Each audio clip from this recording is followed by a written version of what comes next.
sa page niya, ha? Hindi sa amin. Okay, malinaw. Ayan. So, prepare na tayo for game 2, guys. Papasok na kami sa room. Ayan na nga po tayo, mga kaibigan ko. Meron na ba tayo? Meron na pala. Papasok muna kami sa room, guys. Teka lang. Okay, pero sa mga... pwede ka pa rin sumali.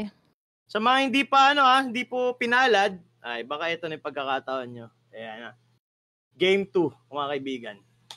Wait lang, papasok lang kami bago namin ilabas dyan yung room. Pero lilinawin lang namin itong game 2, guys. Wala po muna tayong pa-UC dito sa game 2. So, itong game natin na to talagang for, muna. Kumbaga, pa-warm up nyo muna ulit to para sa, baka sa last game natin. Kasi parang sa last game ata natin magkakaroon tayo ulit ng pa-UC. So, this game, guys, pa-warm up muna namin to para sa inyo. Para talagang sa last game ay husayan nyo ng mabuti. At ito na, nakapasok na kami ni Bessie Waps nyo. Antayin nyo na lang, maya-maya lalabas na rin sa screen natin ang inyong ID and password. Ay, ito na! Kakasabi ko lang, lumabas na ang ID and password. Okay, so... Ayan, tama na po. Hindi na po nagkamali dito sa... So, talagang pinagdiinan pa niya na nagkamali. Hindi lang.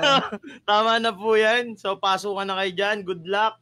Again, itong game na to, wala po munang pa-UC. Itong second